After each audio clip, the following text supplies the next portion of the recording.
হরে কৃষ্ণ, রাধে রাধে। এটি হচ্ছে পবিত্র পুরুষোত্তম মাস, যে মাসে ভগবানের জন্য যাই কিছুই করুন না কেন তার আমরা 100 গুণ বেশি ফল লাভ করে থাকি। আজকে আমি বলবো কিভাবে তুলসী মহারানীকে 33 বার পরিক্রমা করবেন।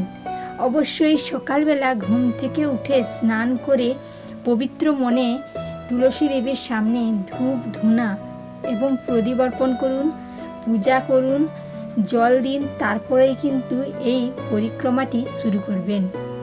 পরিক্রমাটি শুরু করার জন্য আপনারা ডান দিক থেকে বাম দিকে কিন্তু পরিক্রমাটি করবেন। এই পরিক্রমাটি কমে 3 বার, 7 বার, 11 বার, 21 বার করতে পারেন।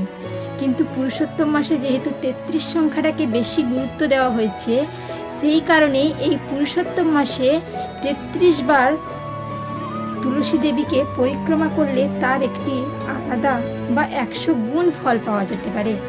তাই আপনারা 33 বার ডান দিক থেকে বাম দিকে পরিক্রমা করুন এবং পরিক্রমার সময় একটি মন্ত্র বলা হয়, সেই মন্ত্রটি আমি স্ক্রিনে দিয়ে দিচ্ছি, আপনারা সেই মন্ত্রটি পাঠ করতে পারেন।